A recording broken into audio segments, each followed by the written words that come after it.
Oke, apakah sudah lihat semua? Sudah Sudah ya. terlihat, Ibu. Judulnya penata laksanaan sama saja. Bagaimana aplikasi health nursing ini dalam keperawatan gerontik. Intinya itu. Ya, Eh, Anda sudah belajar tentang home health nursing itu apa. Saat ini dan ke depan ini akan berkembang. Ya, di mana pasien-pasien yang memerlukan pelayanan jangka panjang itu akan dirawat di rumah, sehingga membutuhkan peran perawat yang bisa memberikan layanan, apalagi lansia. Lansia ini dengan berbagai keterbatasan dan masalah kesehatan membutuhkan perawatan jangka panjang. Salah satunya adalah di rumah. Kemenkes itu sudah mengembangkan pelayanan jangka panjang untuk lansia, ya. Dan kita, Ikatan Perawat Gerontik Indonesia, itu sudah pernah mendapatkan proyek dari Kemenkes untuk mengembangkan modul yang diberikan nanti kepada caregiver, keluarga, atau kader yang bisa membantu lansia di rumah untuk mengatasi berbagai masalah kesehatan, terutama lansia-lansia misalnya yang penyakit kronis atau lansia yang mengalami demensia, itu butuh perawatan jangka panjang di rumah. Itu sudah ada modulnya dan nanti akan link di Satu Sehat Kemenkes. Itu kami yang bikin dari Ikatan Perawat Gerontik. Dan ada juga platform konsultasi nanti, tinggal menunggu konselornya saja. Platformnya, aplikasinya sudah ada. Sehingga nanti keluarga atau lansia bisa konsultasi melalui aplikasi tersebut. Sama kayak Halodoc seperti itu ya. Itu kan bisa untuk konsultasi. Kalau ini khusus untuk lansia. Nah, layanan keperawatan di rumah ini didasarkan pada analisis situasi, terutama kepada lansia. Ya, harus dilihat apa sih yang dibutuhkan oleh lansia. Kenapa sih lansia membutuhkan perawatan di rumah? Ya, mekanisme sosial seperti interaksi, partisipasi, kepercayaan, dan adaptasi itu diwajibkan dalam implementasi layanan perawatan di rumah. Kalau di rumah, sebetulnya lansia itu lebih senang dibandingkan di rumah sakit. Dan juga sekarang di rumah sakit itu kan terbatas. Dengan BPJS dibatasi sekian hari, sembuh nggak sembuh pulang gitu. Sehingga perawatan lanjutannya adalah di rumah. Nah, kalau di rumah itu perawatannya sudah kompleks karena melibatkan anggota keluarga yang ada di rumah. Ya mau tidak mau caregiver yang memberikan perawatan kepada lansia itu harus dilibatkan. Yang paling signifikan hasil dari layanan yang berpusat pada klien adalah ketersediaan layanan yang tepat waktu, ya hubungan perawatan yang aman dan kontinuitas perawatan. Jadi walaupun di rumah, lansia untuk saat-saat tertentu yang membutuhkan eh, pemeriksaan lanjutan atau pengobatan lanjutan itu juga harus dirujuk. Tentu melalui puskesmas wilayah sekitarnya, kemudian rujukannya secara bertahap, baru ke rumah sakit. Ya.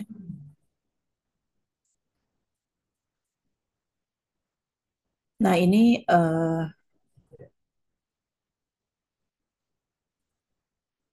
kenapa sih penting lansia dirawat di rumah? Ya, home care ini merupakan komponen integral dari proses post hospitalisasi. Jadi setelah dirawat di rumah sakit, lansia yang perlu perawatan jangka panjang itu membutuhkan perawatan lanjutan. Contohnya lansia penyakit kronis yang memerlukan perawatan jangka panjang untuk aktivitas kehidupan sehari-harinya. Dan home care biasanya lebih murah. Harusnya ya, jangan sampai home care itu lebih mahal daripada perawatan di rumah sakit. Harusnya lebih murah. Dan lansia itu lebih senang dirawat di rumah biasanya. Karena situasi rumah tentu berbeda dengan situasi rumah sakit. Ya, Anda mungkin yang sudah pernah dirawat di rumah sakit bisa merasakan nggak enak dirawat di rumah sakit, walaupun itu VIP sekalipun. Ya, Dan di rumah itu bisa memberdayakan anggota keluarga. Kita bisa melatih anggota keluarga sehingga mampu merawat lansia. Itu keuntungannya di rumah, ya. Nah, HHN ini eh, merupakan pelayanan yang diberikan dengan berbagai tipe pasien lansia dengan keterbatasan atau penyakit kronis, misalnya DM, hipertensi, penyakit jantung, osteoporosis, demensia, atau dia banyak lansia yang jatuh mengalami fraktur itu juga perlu pelayanan jangka panjang. Dan lansia biasanya memerlukan pelayanan yang komprehensif dan juga multidisiplin. Jadi tidak cukup hanya perawat saja yang bekerja. Kalau misalnya lansia butuh fisioterapis, ya perawat harus menghubungkan ke layanan fisioterapis untuk memanggil ke rumah gitu. Nah, perawatan di rumah ini biasanya bisa afiliasinya dari rumah sakit atau dari puskesmas atau dari praktek mandiri. Misalnya, lansia pasca dirawat rumah sakit. Nah, di rumah sakit itu biasanya ada layanan home care. Jadi sudah dikontrak gitu. Jadi lansia berapa kali didatangi, biayanya berapa, itu biasanya dihubungkan dengan agensi yang ada di rumah sakit. Bisa juga dari puskesmas, perawat-perawat yang ada di puskesmas, atau praktek mandiri keperawatan. Ya, banyak praktek mandiri sekarang yang misalnya memberikan perawatan luka pada pasien yang mengalami luka pada pasien DM itu banyak sekali ya. Nah, tujuan HN ini ya untuk mempertahankan kesehatan lansia tentunya memberikan edukasi atau informasi untuk pencegahan dan juga rehabilitasi. Jadi perawat yang memberikan perawatan itu tergantung pada ini juga yang perlu dipertimbangkan budaya dan keyakinan karena dia dirawat di rumah. Kadang-kadang banyak anggota keluarganya itu yang mungkin agak susah dirubah karena terkait budaya dan sebagainya. Terutama yang berkaitan dengan pola diet dan sebagainya itu harus benar-benar bisa diedukasi. Nah, transitional home health care ini pasca hospitalisasi. Ya, jadi ada transisi dari hospitalisasi ke rumah.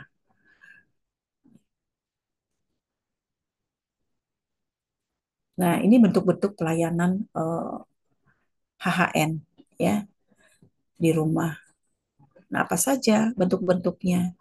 Hospital based home nursing service. Jadi lansia diseleksi selama dirawat yang tadi saya sampaikan ya dan biasanya mempunyai kondisi spesifik. Misalnya lansia postoperasi, lansia dengan penyakit kronis, kemudian customized visiting health service, ini juga ada jenisnya. Mengidentifikasi lansia yang membutuhkan perawatan dan memberikan panduan seperti edukasi, promosi melalui home visit yang dilakukan. Kemudian ada juga insurance, ya, identifikasi lansia berdasarkan kehidupan sehari-hari dan kondisi kesehatannya. Nah, beberapa masalah dalam pelayanan yang ditemukan ini adalah ketidakmampuan lansia dalam memenuhi kebutuhan baik fisik, psikologis, sosial. Ya khususnya lansia-lansia dengan penyakit kronis. Jadi dia tidak mampu. Banyak lansia mengalami gangguan dalam ADL, activity daily living yang perlu bantuan, misalnya lansia pasca stroke. Nah, ini kan butuh ADL parsial atau total ya yang dibutuhkan oleh lansia. Nah, pelayanan apa yang bisa diberikan di rumah? Ini banyak sekali ya. Contohnya health education. Bagaimana health education terkait nutrisi, terkait pencegahan jatuh, gaya hidup sehat yang harus dipatuhi oleh lansia. Ini semua harus melibatkan keluarga. Karena kalau lansia saja dengan keterbatasan dia mendengar, keterbatasan kognitif, itu nanti nggak masuk. Jadi harus dilibatkan caregiver. Bisa personal care, bisa latihan-latihan ya yang diajarkan ke lansia. Misalnya latihan senam atau stimulasi kognitif ya seperti itu. preventive service dan early detection ini juga bisa dilakukan oleh perawat ya, misalnya pencegahan luka, luka di kubitus atau luka karena DM, kemudian pemantauan apa namanya tanda-tanda vital misalnya, tes laboratorium yang rutin untuk deteksi dini. Dukungan psikososial ini juga sangat penting ya, seperti konseling pada lansia dan anggota keluarga. Karena anggota keluarga ini penting juga diberikan dukungan psikososial. Biasanya keluarga yang merawat pasien dengan demensia itu mengalami burden atau beban ya, beban merawat. Nah, si keluarganya sendiri agar tidak terbebani ini harus dilakukan edukasi dan dukungan psikososial. Membangun kapasitas anggota keluarga, kemudian pengelolaan penyakit dan follow up, bagaimana anggota keluarga bisa melakukan follow up care. Nah, kontrol infeksi juga ini penting karena di rumah bisa saja terjadi infeksi ya, tidak hanya di rumah sakit. Jadi standar pencegahan dan kontrol infeksi ini harus diterapkan juga di rumah. Jangan sampai nanti perawatan di rumah ya sudah perawatnya nggak pakai handscoon dan sebagainya itu pada saat perawatan luka dan sebagainya ya. Tetap prinsip-prinsip sterilisasi itu diterapkan walaupun pelayanannya di rumah. Jadi dimonitor bagaimana risiko infeksi itu bisa terjadi pada lansia. Termasuk juga bagaimana kita meningkatkan edukasi ke anggota keluarganya agar lingkungan rumahnya juga bersih dan sehat. Nah, ini model home health care referral ya. Walaupun dia dirawat di rumah, itu perlu ada rujukan kalau dia membutuhkan pelayanan lanjutan sewaktu-waktu.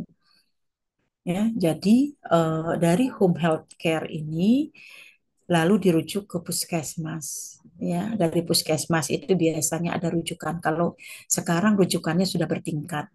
Dari puskesmas misalnya ke RSUD dulu, RSUD baru ke rumah sakit rujukan yang sifatnya lebih kompleks lagi. Itu tergantung dari kompleksitas penyakit yang dialami oleh lansia. Nah, bagaimana strategi untuk meningkatkan keamanan lansia dalam memberikan pelayanan di rumah? Beberapa hal yang perlu diperhatikan ya dalam pelayanan di rumah. Medication management. Lansia seringkali mendapatkan banyak obat ya, multifarmasi. Ya, banyak sekali obat-obatan yang harus dikonsumsi oleh lansia. Ini sering karena memang mengalami berbagai penyakit yang gak hanya satu masalah. Penyakit kronisnya tidak hanya satu, bisa lansia dengan DM, hipertensi, mungkin jantung, dan sebagainya. Ini yang harus dikontrol oleh perawat. Dan perawat harus mengajarkan kepada caregiver atau keluarga untuk mengontrol obat-obatan tersebut. Kemudian pencegahan jatuh, unplanned hospital admission. Jadi yang misalnya sewaktu-waktu lansia mengalami kumat, ya gejalanya yang tidak terplanningkan untuk masuk rumah sakit. Kemudian lingkungan kerja perawat ini juga harus diperhatikan walaupun di rumah. Di rumah itu lingkungannya juga harus aman dan nyaman ya. Outcome dari pelayanan yang diberikan, terutama quality of life-nya pasien. Dan juga manajemen perawatan luka. Ini penting untuk pelayanan di rumah. Nah, yang pertama itu adalah bagaimana memanage obat-obatan. Ya, dikatakan bahwa sepertiga lansia di rumah berpotensi mengalami masalah pengobatan atau minum obat yang tidak sesuai. Ya, ini yang mahasiswa profesi yang sedang praktek di komunitas itu banyak menemukan lansia yang tidak patuh terhadap pengobatan. Dia hipertensi, tapi tidak minum obat secara rutin. Nah, ini kan perlu edukasi dari perawat. Dia DM, tidak minum obat secara rutin juga, walaupun dianjurkan. Ya, karena dia anggap ya toh juga sama, tensinya nggak turun-turun, misalnya bosan dan sebagainya. Ya. Atau TB, lansia juga masih banyak yang mengalami TB paru. Nah, ini kan kepatuhan terhadap obat itu harus. dan obat-obat yang banyak yang diminum lansia itu harus rutin. Itulah pentingnya edukasi yang diberikan perawat kepada lansia dan keluarganya dan berikan daftar pemantauan obat-obatan, jadwal pengobatan, sehingga mereka hanya melakukan checklist. Jadi ada keluarga yang memantau obat, dia melakukan checklist. Apalagi kalau lansia mengalami masalah kognitif, dia lupa minum obat. Nah, ini pentingnya keluarga untuk memantau pengobatan. Ya. Ini yang dibilang multifarmasi ya, minum obatnya lebih dari 5 obat kadang-kadang ya. Kemungkinan kesalahan dalam pengelolaan obat ya pada lansia. Nah, ini yang perlu pemantauan. Kalau lansianya tidak punya keluarga, misalnya ada kader yang bisa diberdayakan untuk memantau pengobatan lansia. Ya, intervensinya dengan memberikan informasi yang akurat pada lansia dan keluarga, edukasi tentang obat-obatan, monitor pemberian pengobatan, dan kolaborasi dengan nakes ya dalam pengobatan ini. Nggak bisa hanya perawat sendiri juga. Dan harus disampaikan edukasi apa sih efek samping kalau misalnya tidak minum obat secara rutin, itu keluarganya harus tahu. Kemudian pencegahan jatuh. Lansia sangat berisiko terjadi jatuh karena kemunduran fisiknya. Ya, lansia sudah mengalami masalah dalam koordinasi dan keseimbangan gaya jalan. Kemudian ditambah juga dia mengalami gangguan kognitif, mungkin bingung ya, bingung arah, mau jalan kemana, nggak tahu ada bahaya, nggak bisa menilai ada bahaya di sekitarnya. Sangat berisiko untuk jatuh. 1 dari 5 insiden jatuh memerlukan penanganan. Kadang-kadang lansia yang jatuh mengalami fraktur multiple, nggak hanya satu fraktur. Nah, kalau frakturnya sudah di daerah bokong, ini yang memperberat sehingga lansia tidak mampu untuk melakukan mobilisasi. Ya, jatuh tentunya dapat menimbulkan injury ya, sampai fraktur. Intervensi yang bisa Anda berikan melalui program penguatan otot dan latihan keseimbangan. Ini penting untuk lansia. Ya, pada saat Anda melakukan asuhan keperawatan pada lansia di rumah, ya, itu penting sekali latihan keseimbangan ini diprogramkan karena rata-rata lansia mengalami gangguan keseimbangan. Harus ada screening faktor risiko jatuh. Kita cek juga lingkungannya bagaimana, berbahaya atau tidak. Jangan-jangan di rumahnya juga berantakan, perabotan ada di mana-mana gitu.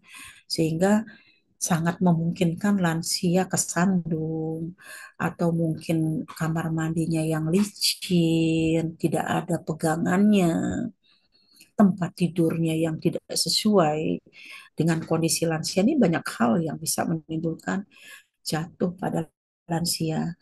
Ya, ini merupakan masalah besar ya, termasuk 14 I yang ada pada lansia. Ini masalah jatuh ya. Nah, unplanned root hospital admission ini juga kadang-kadang lansia mengalami masalah yang mendadak.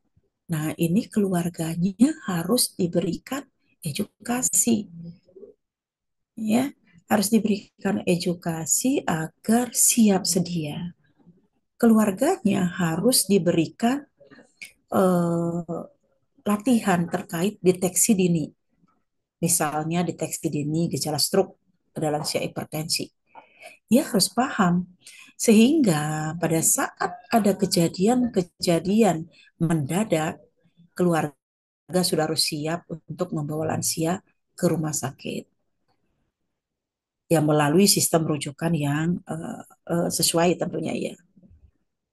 Nah, banyak faktor resikonya, polifarmasi yang tadi saya sampaikan karena misalnya obat-obatan mungkin ginjalnya sudah tidak mampu untuk mengelola ya, sehingga berpengaruh kemudian perkembangan masalah baru yang dialami lansia yang sebelumnya tidak ada kan bisa saja terjadi, permasalahan luka, kejadian jatuh. Nah, ini faktor risiko. Intervensinya, program pencegahan jatuh, manajemen supporting ya untuk lansia, eh, keluarga juga harus tahu mana layanan kesehatan yang 24 jam bisa on call. Sehingga kalau misalnya tidak mampu untuk merujuk, paling tidak panggil dulu tenaga kesehatan ke rumah gitu, untuk penanganan emergensinya. Kemudian juga bagaimana pengelolaan pengobatan, manajemen kasusnya di rumah, edukasinya, safety dan risiko yang dialami oleh lansia. Eh, Juga keluarga diajarkan, diedukasi bahwa sekarang ada misalnya telehealth seperti eh, Halodoc yang sudah ada di Indonesia itu, yang dia bisa langsung konsultasi mungkin untuk penanganan-penanganan dininya sebelum lansia dibawa ke puskesmas atau ke rumah sakit. Kemudian lingkungan kerja perawat ini penting juga ya. Lingkungan kerja yang positif merupakan dukungan juga bagi perawat. Ya, lingkungan melalui kepemimpinan yang kuat dan visible, dukungan organisasi dan kolaborasi. Jadi, perawat-perawat yang melakukan perawatan home care ini juga butuh lingkungan yang nyaman. Misalnya dia dikirim dari agensi.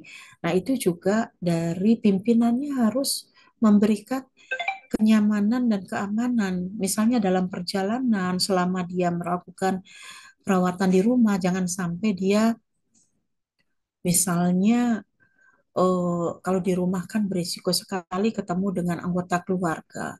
Ada anggota keluarganya yang lain yang kasar misalnya. Nah, ini nih harus dilindungi perawat-perawat yang melakukan perawatan di rumah seperti itu. Jangan sampai mendapatkan lingkungan yang tidak nyaman di lingkungan rumahnya. Agensi harus mempertimbangkan karakteristik lingkungan yang dapat mempengaruhi keamanan pasien dan hasil yang berkualitas. Ya, jadi keamanan pasien dan perawatnya sendiri itu juga harus terjamin ya dari agensi itu.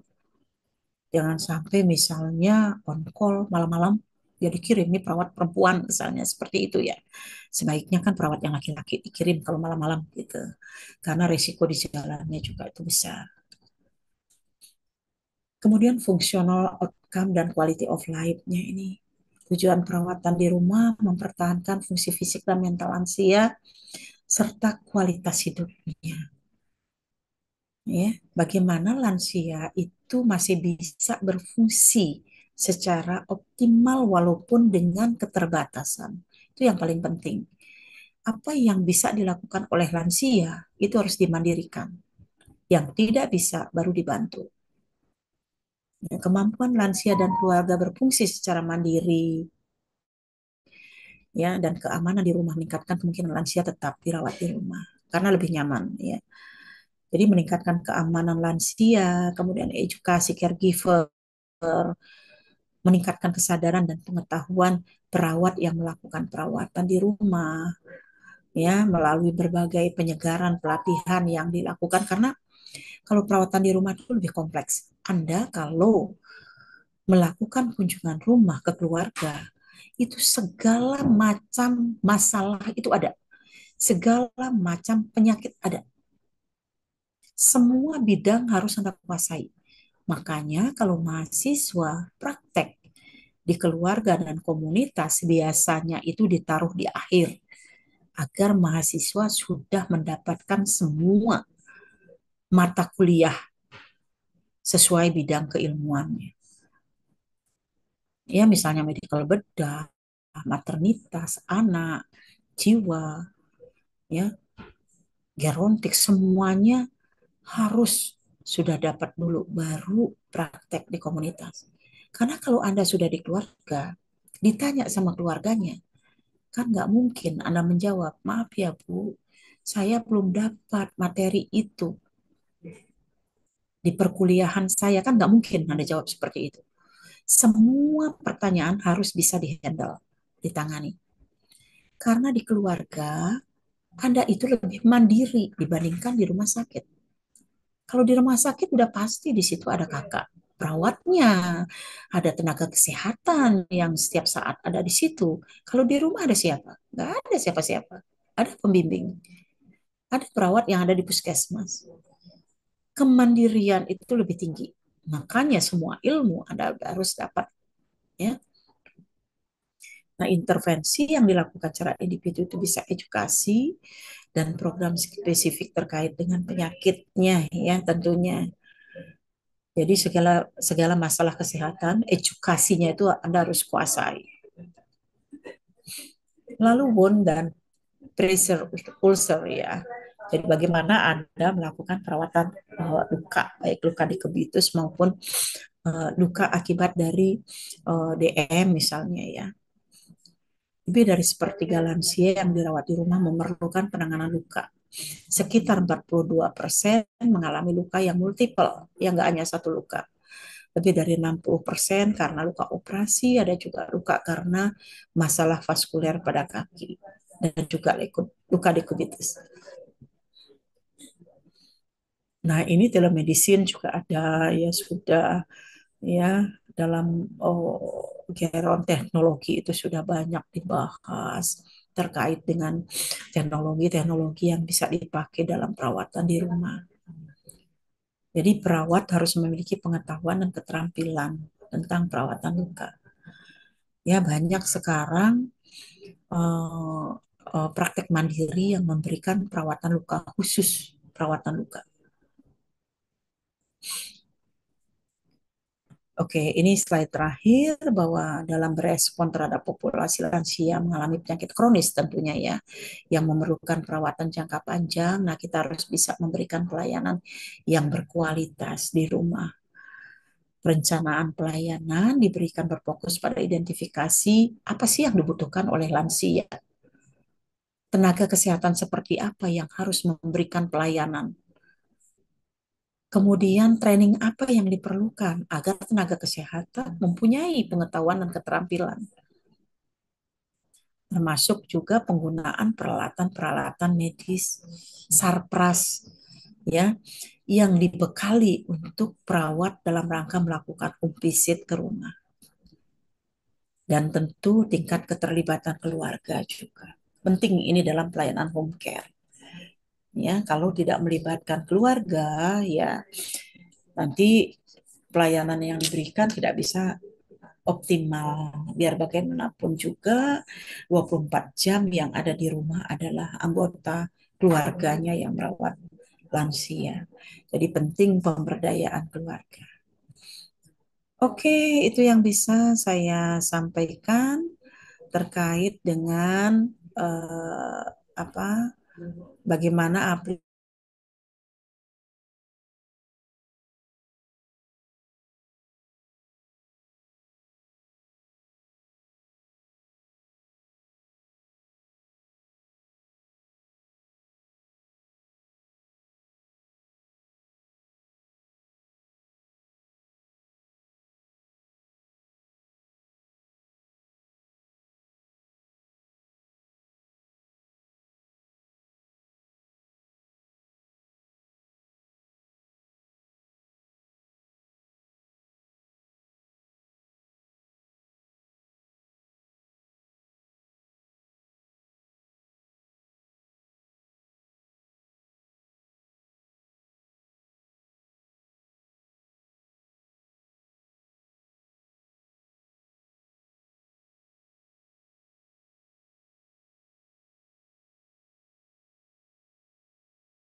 Assalamualaikum, gimana Nop?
Guys, sudah kelihatan belum share screen-nya?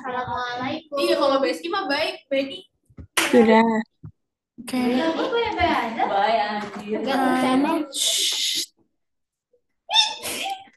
ini untuk apa namanya pembagian materinya. Ini ngapain sih? Lu ngapain dok? Main presentasi.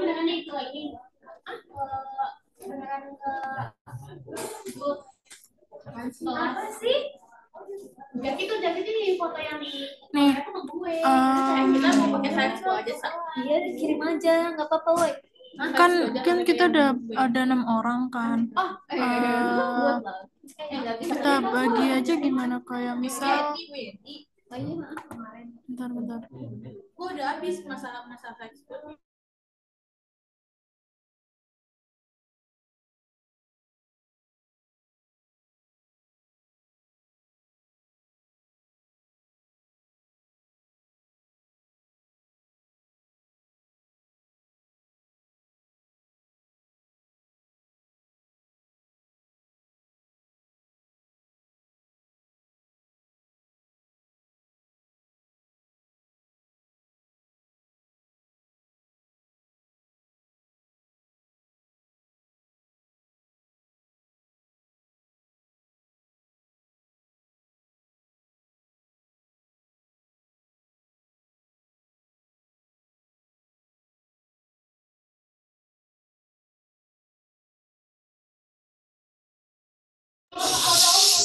Rame banget sih.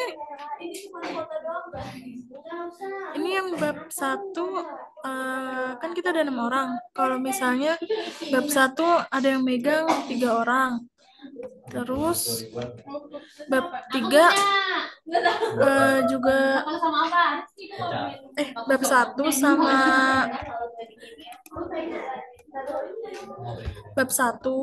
sama bab 4 itu masing-masing 3 orang megang. Jadi bab 4 ini penutup sama daftar pustaka 3 orang 3 orang. Nah terus bab 3-nya ini kan kita pakai 3 jurnal.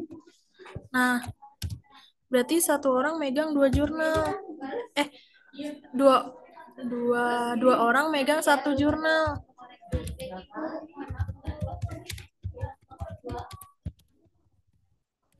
Jadi 1 jurnal dianalisis sama 2 orang. Pada setuju nggak? Biar nggak Nggak cuma ngerti. apa? Nggak ngerti. Maksudnya gimana yang bab 3? Bab 3 kan kita nyari 3 jurnal nih, ya kan? Nah, itu Ya. 1 jurnalnya dipegang sama 2 orang, dianalisis kayak biasa. Oh, jadi bab 3 tuh semua orang ngerjain bab 3. Ya, biar nggak cuma 2 orang yang megang bab 3. Takutnya banyak kebanyakan. Soalnya jurnalnya ada 3.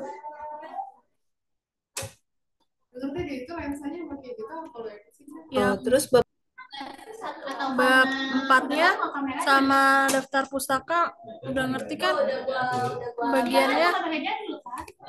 Kalau enggak, gini deh. Iya, Yang mau iya, ngerti. megang, yang mau megang bab 1, latar belakang, rumusan, sama tujuan siapa? Biar langsung diketik di sini. Aku boleh bab 1.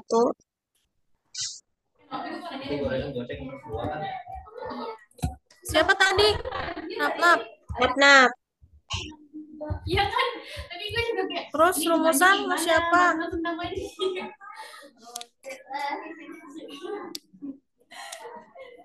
Saya mau. Oke.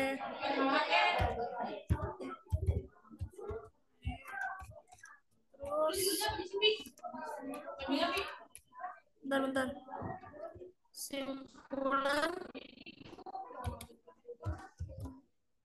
mau siapa? Nah, ini Hana sama Nabila. boleh aku. Nah ini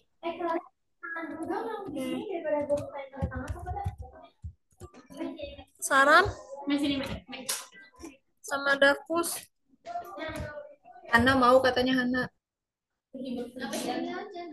Saran.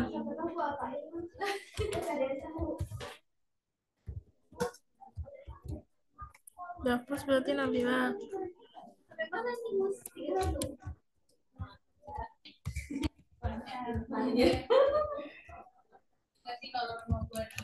Nah, terus untuk pembagian materinya,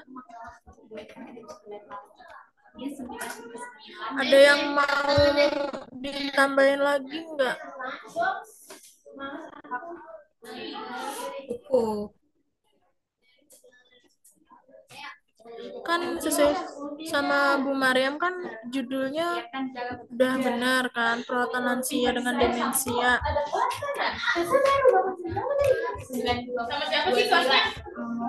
Terus latar bab satunya latar belakang, tujuan memberikan gambaran.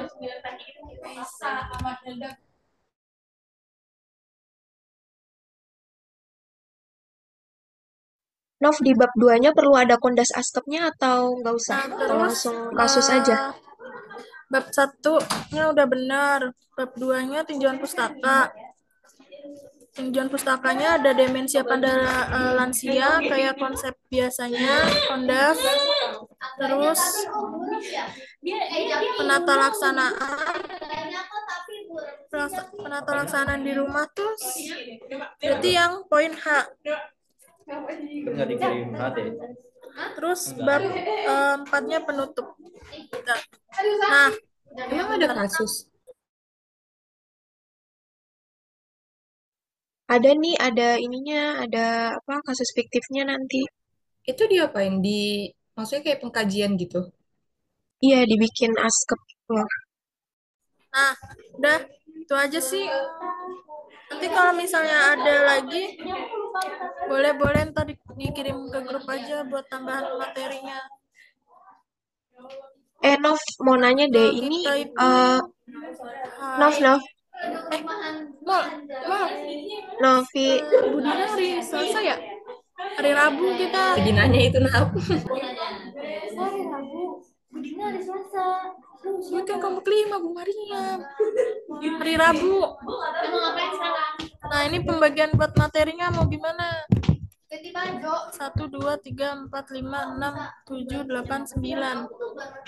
Berarti ini yang bagian A 10, 11, 12.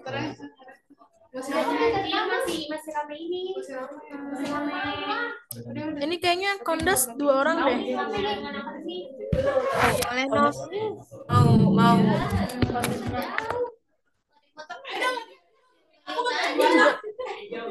Iya iyalah. Mau kemana? Anjir, orang kita Yang kondas siapa yang mau bahas? Aini. dan instrumen dan teknik. Kondas mulu lu ini. Aini, please Aini. Sama siapa? Dibaca. Sama Nap.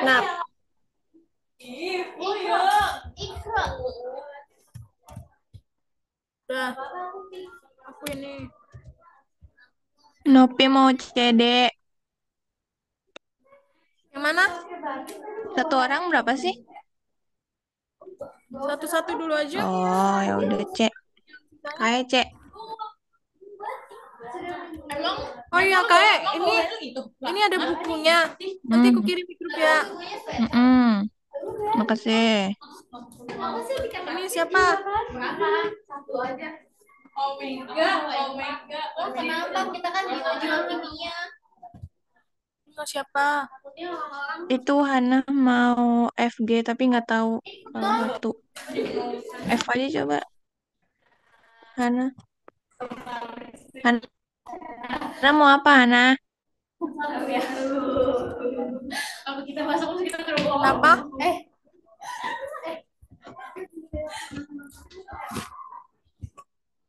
Ada yang Hana mau F katanya Nop. siapa? F Hana. Kita harus bersatu. F.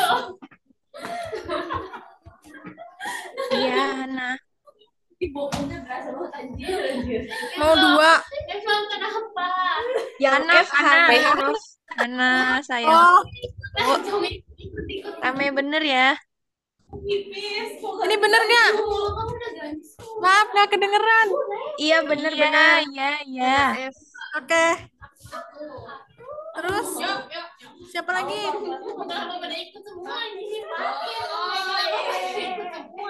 Nabilah mau apa Nabilah?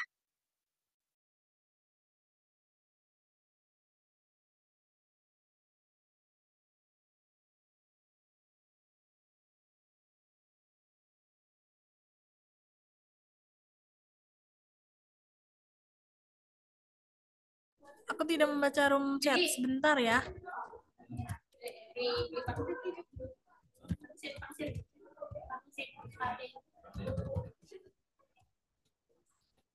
Siapa lagi? Nabilah berarti yang H sama I. Jadi guys, Poin H sama I si Nabilah. masih pada rame gitu loh, kayak agak siangan nanti gitu. Ini nggak pakai kasus ya. Soalnya kita udah ngebahas di EBP-nya. Salah. Oh berarti nggak jadi kasusnya yang kemarin lu kasih tahu. Nggak usah. Kayak askep biasa tuh nggak usah. Tapi langsung kayak kita ngebahas di EBP-nya tuh terkait dengan demensia Putus. pada lansia tapi home care. Oh oke.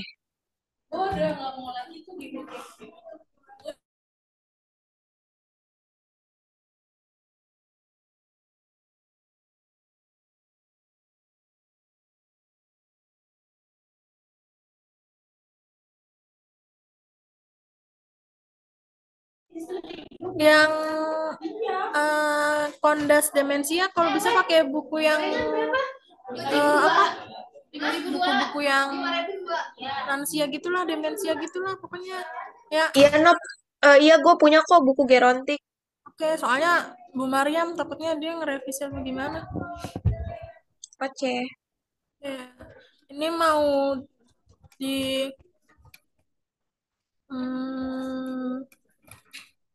mau Dikonsulinnya kapan, Nok? nah itu mau dikonsulnya kapan? Kita Rabu, Senin kali ya? Senin pada bisa, maksudnya Senin udah dikonsulin. Bisa. Bisa Nop. Yang mau ngerapiin makalah siapa? PPT aku nggak apa-apa deh. Yang mau rapiin makalah siapa? Daftar isinya masih beda. Siapa yang lupain parah banget? Ini Sawati.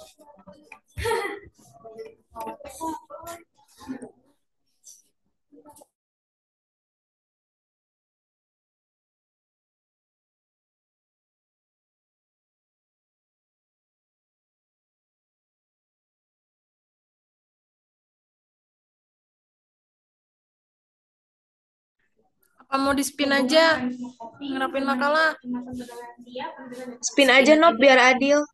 sama PPT ya. Kalau mungkin kata gue buat PPT sama makalah ngerapiinnya beda-beda orang aja, Nop. Soalnya kasihan kalau langsung dua-duanya gitu, satu orang. Ya, eh, maksudnya makalah yang Indo sama Inggris beda orang. Nggak usah, maksudnya yang bagian ngerapihin makalah, baik Indo ataupun Inggris, itu satu orang. Nah, yang ngerapiin PPT, itu satu orang lagi gitu. Iya, maksudnya 2 orang. Ya, itu. Oke, nanti di spin ya. Ya udah. Boleh live. Terima kasih teman-teman. Oke, makasih juga.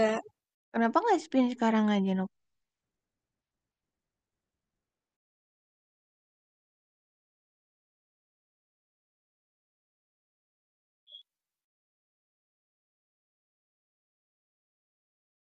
Nggak dengar itu kayaknya.